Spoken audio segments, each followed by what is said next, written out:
obsolete, old man. Company cards canceled. Figure out your own way home. I read Spencer's text 3 times, standing in that Munich hotel lobby. My pressure gauge clicked in my pocket as I shifted weight from one foot to the other. The marble floor felt more solid than anything else in my life right then. My name is Wesley Pierce. I'm 48 years old, and I've been calibrating systems that other people break for 25 years. Standing there with $60 cash and a text message that basically said I was worthless. I could hear the hotel's HVAC system cycling through its optimization routine. Perfect intervals, precise timing, unlike the people who run companies. Let me back up and tell you how I ended up 4,000 miles from home, holding pocket change and reading the most expensive text message I'd ever received. I started at Titan Industrial 25 years ago, right out of engineering school.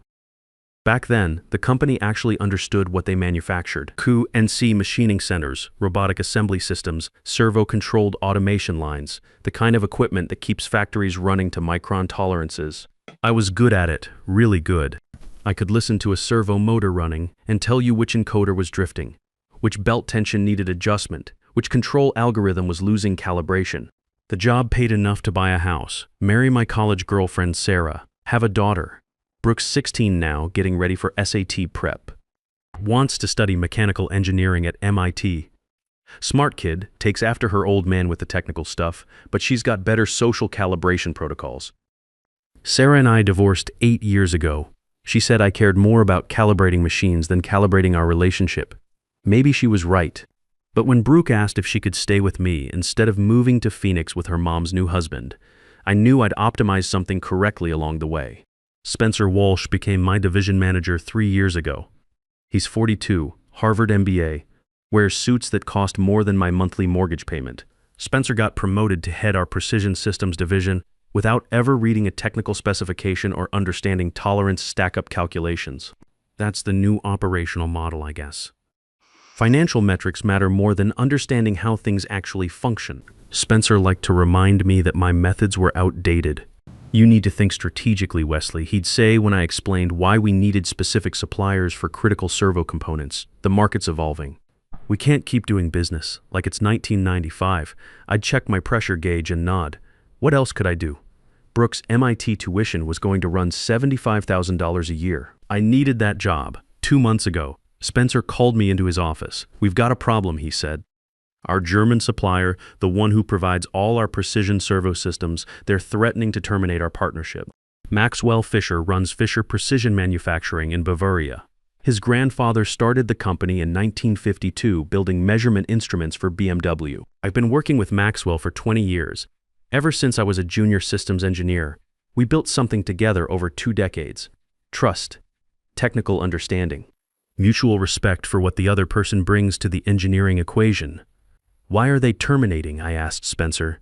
How should I know? You're the one who interfaces with these people. These people, like Maxwell and his family, were interchangeable components in Spencer's supply chain optimization spreadsheet. I'll calibrate the situation, I said. I called Maxwell that afternoon. Wesley, he said when he heard my voice, I was hoping you would call.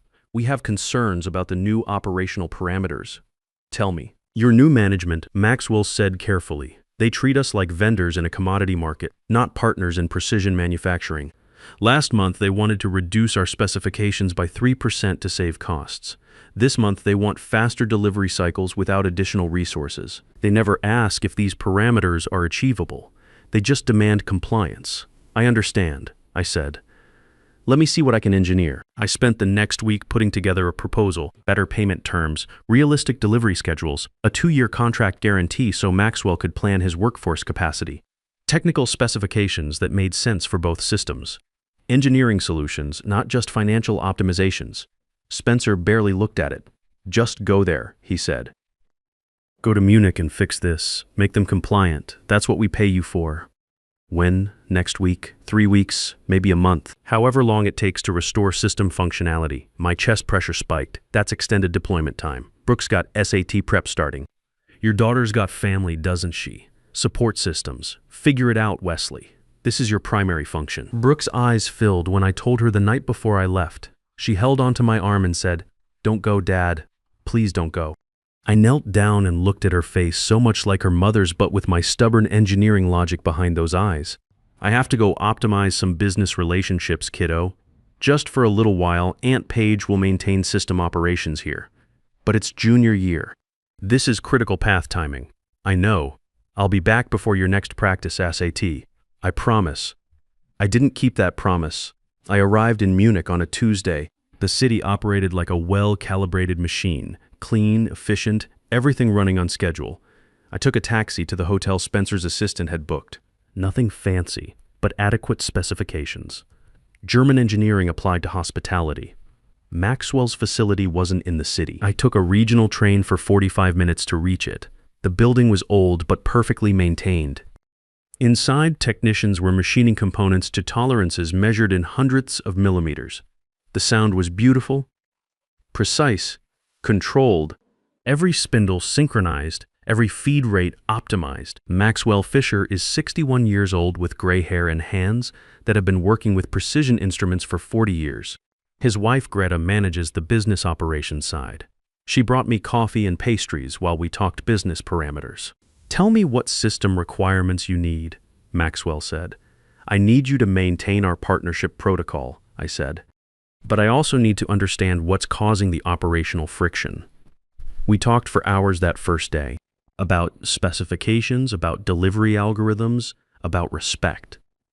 That last parameter kept coming up in our discussion. Your boss, Maxwell said carefully. He interfaces with us like we are malfunctioning components that need replacement. I know, I said. He processes me the same way. Greta looked at me with something like understanding. Then why do you maintain this operational relationship? Because I have a daughter who wants to study at MIT, I said. She nodded. She understood the system requirements. Over the next 2 weeks, I built something with Maxwell and Greta. Not just a contract. A real engineering partnership. We calculated specifications that worked for everyone. I explained what Titan needed for their automation systems. He explained what his technicians could actually manufacture within realistic tolerances. We found the optimal solution. Maxwell started insisting on something unusual. I want you to be the technical liaison for this contract, he said. Not your boss, not anyone else, you. I'm not the primary decision maker, I said. I'm just the senior specialist. Then we make you the primary interface for this relationship, he said firmly. Every technical decision routes through you. Every specification change must be approved by you. Otherwise, we don't maintain operations with Titan anymore. I didn't understand the logic at the time. Later, I realized Maxwell saw something I couldn't calibrate yet. He saw that Spencer was using my expertise, taking credit for my technical relationships, and treating me like a replaceable component. Maxwell wanted to protect what we were building. Back home, Spencer would message me at irregular intervals. Where are we with the contract parameters? When is it executed? What's causing these delays?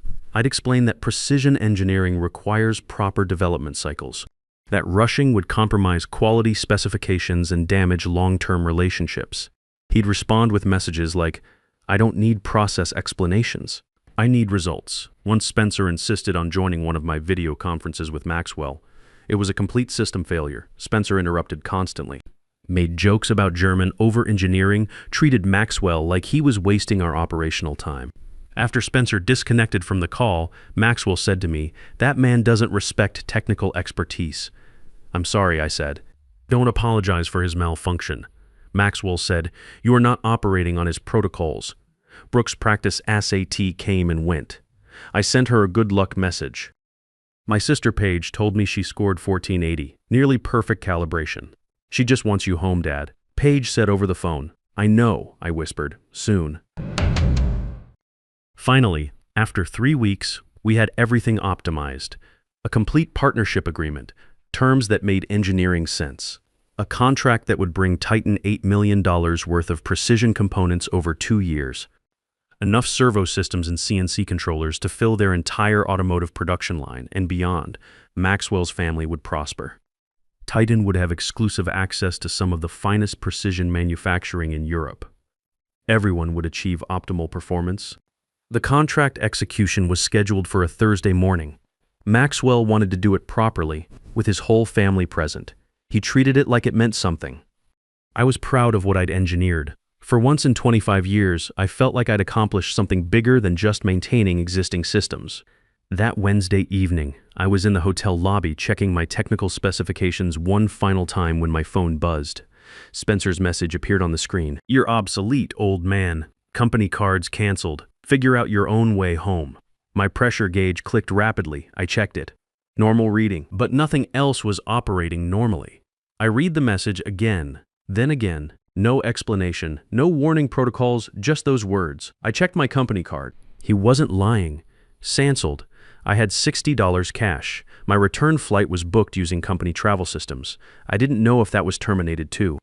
I was stranded in Germany after 3 weeks of engineering work, after missing Brooke's SAT prep, after eating cheap hotel food to save company money, after taking trains instead of taxis and working 12-hour days to make this partnership function. And Spencer called me obsolete. My fingers typed automatically. "Thank you for letting me know. I didn't know what else to transmit." I sat in that lobby for maybe an hour. Hotel guests walked past speaking German and dragging their luggage and living their normal lives while mine was experiencing total system failure. I kept thinking about Brooke. How would I get home to her? Would I have to ask Paige to wire transfer money? The humiliation of that felt almost as bad as Spencer's text. Then something shifted in my internal processes. Not anger exactly, something colder, more precise. Like when a machine finally reaches optimal operating temperature after a long warm-up cycle. I looked at my briefcase. Inside was the unsigned partnership agreement. The one worth $8 million. The one that would save Titan's entire automotive division. The one Maxwell refused to execute with anyone except me. I stood up. I walked out of that hotel. I found my way to the train station and rode back to Maxwell's facility one more time. It was dark by the time I reached the facility. The lights were still on inside. Maxwell and Greta were finishing paperwork for the next day's contract execution. They looked surprised when I walked in. "Wesley," Maxwell said, "is everything operating correctly?" My pressure gauge clicked twice. "They terminated my employment," I said. The words came out flat. "Technical. My boss sent a message this evening, said I was obsolete, canceled my company authorization, told me to find my own way home." Greta's hand went to her mouth. Maxwell's face went hard.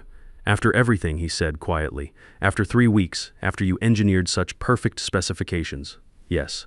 Where will you maintain operations tonight? The hotel? I have cash for maybe 2 more nights, then I'll optimize something else." Maxwell exchanged a look with his wife. One of those conversations married people can have without verbal communication protocols. Then he turned back to me. "The contract execution tomorrow," he said. "What do you want to do?" That's when I realized something. Maxwell wasn't asking if the execution would happen. He was asking what I wanted to happen. "What do you mean?" "This agreement," he said, pointing to the papers on his workbench. "It specifies you as the technical liaison. You are the approval authority. Titan must interface through you to access our components. That's what we engineered into the contract, but I don't maintain employment there anymore." "Exactly," Maxwell said. "So why would I execute with them?" The weight of what he was saying hit me slowly. The agreement wasn't just paperwork. It was legally binding engineering protocol. Maxwell had insisted on language that made me the required technical authority for the entire partnership. Without me, there was no operational interface. "They'll send someone else," I said. "They'll try to renegotiate the parameters."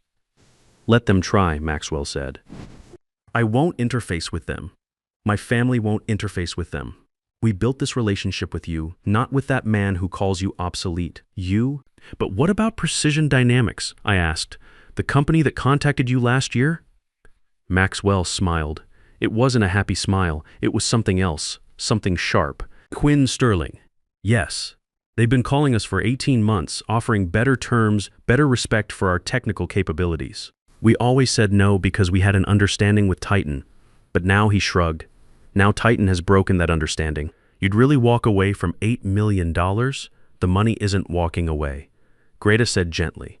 "It's just walking to someone else. Someone who treats engineering expertise properly." Something loosened in my chest, something that had been overpressurized for years. "There's something else," Maxwell said. "Quinn Sterling asked us last month if we knew anyone who could coordinate their international technical procurement. Someone who understands precision systems and supplier relationships, someone with proven connections." He paused. "I have someone in mind now. He meant me." "I can't," I said automatically. "I need to get home. I need to find another job. I need stable operations." "You need to stop letting people treat your expertise like it's worthless," Maxwell said firmly. This man, your boss, he throws you away like a defective component after you built something valuable for him. And you want to rush home and find another person who will execute the same operational protocol. I have a daughter, I said. She wants to study at MIT. I can't take risks. This isn't a risk, Greta said. This is you taking what you've earned. You built this relationship. You did the engineering work. Why should they benefit from it? I looked at the unsigned agreement in my hands. 3 weeks of my life. 3 weeks away from Brooke. All those conversations, all those specifications, all that trust I'd calibrated, and Spencer had called me obsolete. What would I need to do? I asked quietly. Maxwell's expression softened. Tonight, nothing. Stay here. We have a guest room upstairs. Tomorrow morning, I'll call Quinn Sterling. I'll tell them Titan is no longer an option.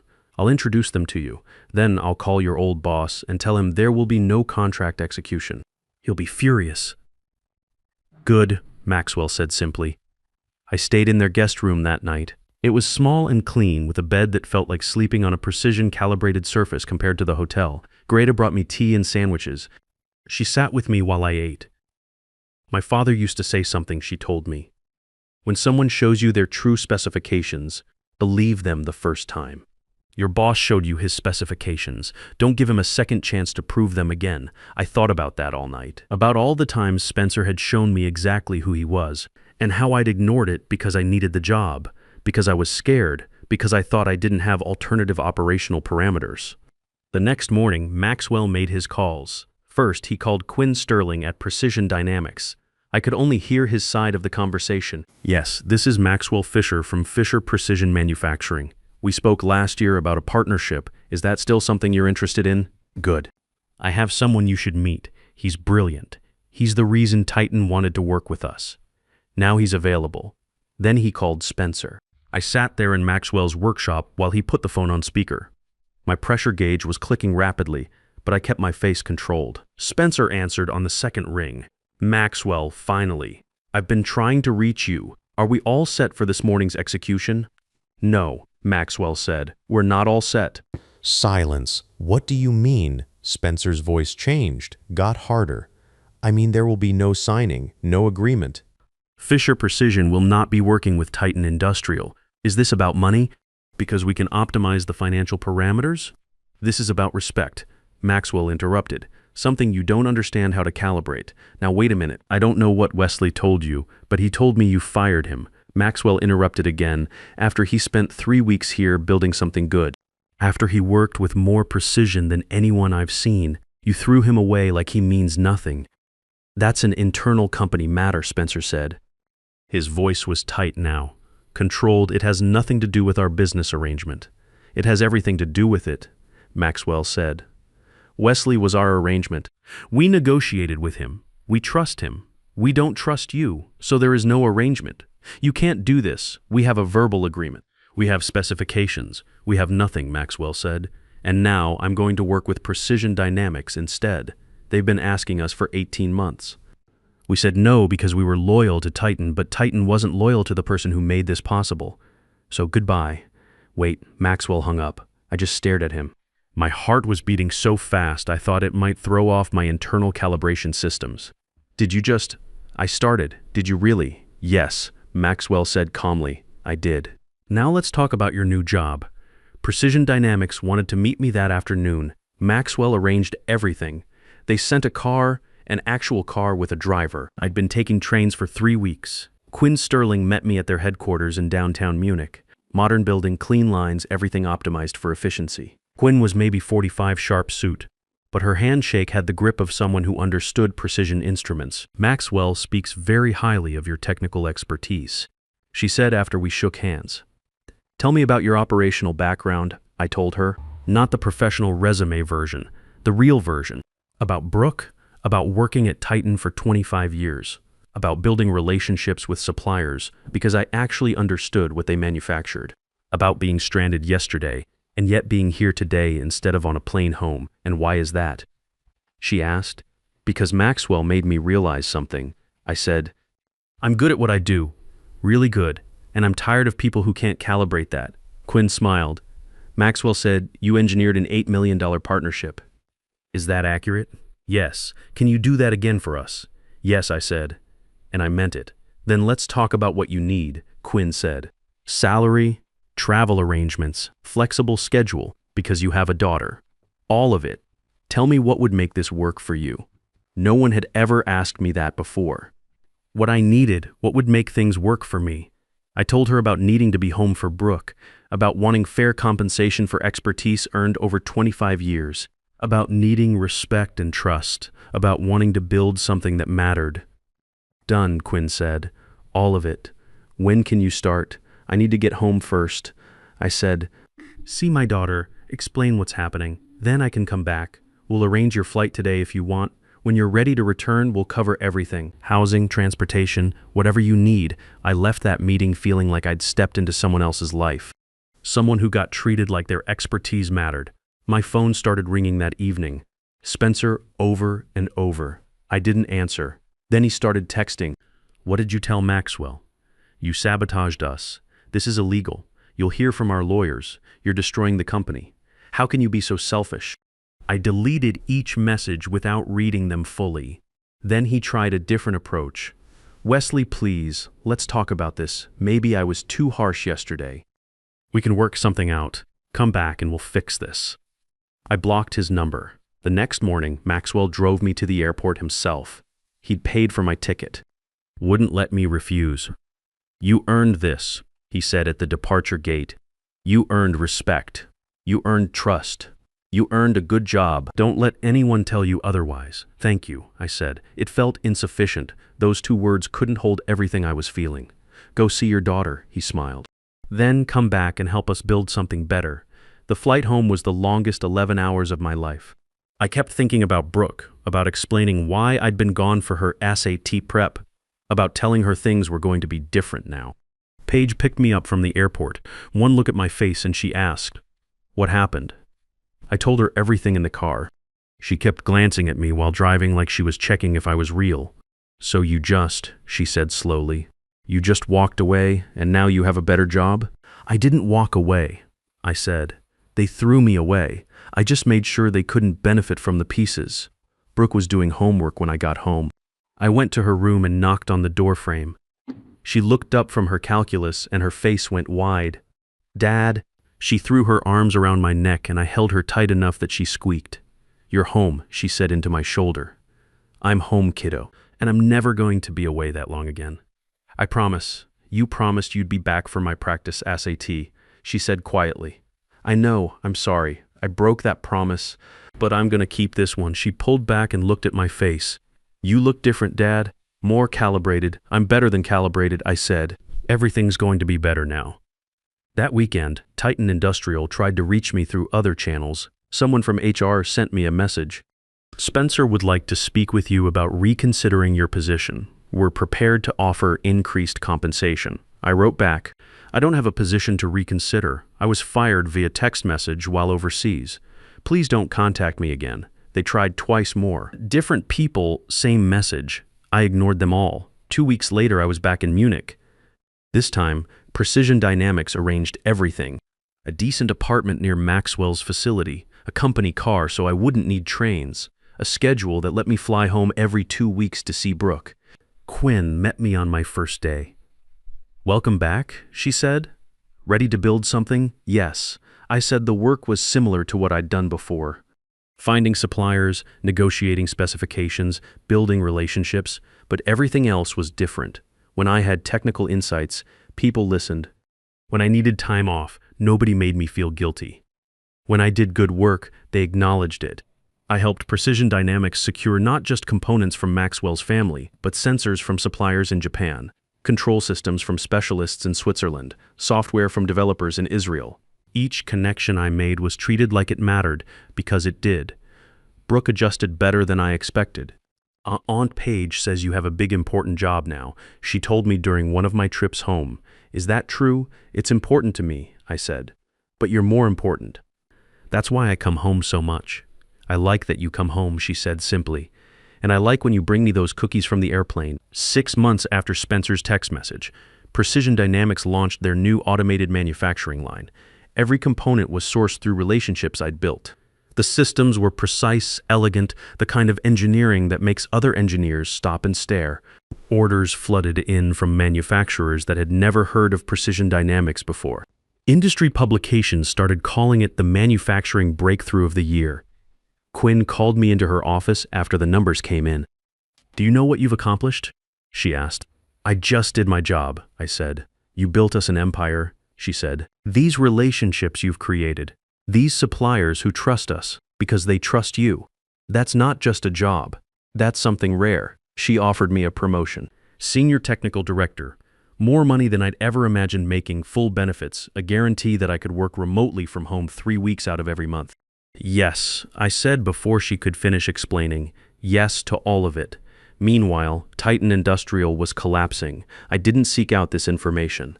I didn't go looking for satisfaction, but news travels in small industries. Suppliers talk, engineers share stories. Without Maxwell's components, Titan couldn't fulfill their automotive contracts. They tried finding other suppliers, but nobody could match the specifications. The systems they produced were inferior. Clients started returning them. Orders got canceled. The automotive division was supposed to bring in $30 million that year. Instead, it brought losses, returns, angry customers, legal threats from manufacturers who felt cheated. Spencer tried to save himself. He fired other people on his team, restructured the division, made promises about fixing everything. But the damage was done. 8 months after that text message in the Munich hotel lobby, Titan Industrial filed for bankruptcy protection. Their parent company sold them off in pieces. The automation division shut down completely. Spencer lost his job. Last I heard, he was working at some small, struggling company nobody had heard of, making a fraction of his old salary. I didn't celebrate when I heard this. I didn't feel victorious. I just felt calibrated, properly balanced for the first time in years. A year after everything happened, Precision Dynamics opened their flagship facility in Detroit. I brought Brooke with me to the opening ceremony. She wore her best dress and held my hand tight while we walked through the facility. Every system on display used components I'd sourced. Every precision measurement represented relationships I'd built. "Did you really help make all of this, Dad?" Brooke asked, eyes wide. "I helped connect the people who made it possible," I said. "The engineers in Germany, the programmers in Israel, the specialists all over the world. I helped link them with people who appreciate precision work." "That's a lot of connecting," she said seriously. "It is," I agreed. "And I get paid well for it, which means we can afford MIT now." Her face lit up. "Really, really, really." That night, Brooke fell asleep on the plane home. Her head rested on my shoulder. I looked at her peaceful face and thought about everything that had changed. A year ago, I was standing in a Munich hotel lobby reading a text message that called me obsolete. Stranded, scared, $60 in my wallet, and no idea how to get home. Now I had a job that valued my expertise, suppliers around the world who respected my technical judgment, enough money to send Brooke to any college she wanted, and most importantly, the knowledge that I'd never let anyone treat me that way again. Sometimes people ask me if I feel guilty, if I wonder whether I should have handled things differently. The answer is no. I don't feel guilty for valuing my expertise, for refusing to let someone benefit from work they didn't appreciate, for walking away from people who treated me like I was disposable. Maxwell taught me something important in that workshop. He said, when someone throws you away, don't climb back into their disposal unit. Walk away and let them realize what they've lost. That's what I did. I walked away and I built something better. Sometimes the best revenge isn't destruction. It's refusing to save someone from themselves. Sometimes the best revenge is choosing yourself. You're not obsolete. You're precisely calibrated for what comes next. After 25 years in engineering, I learned the most valuable specification isn't in any manual.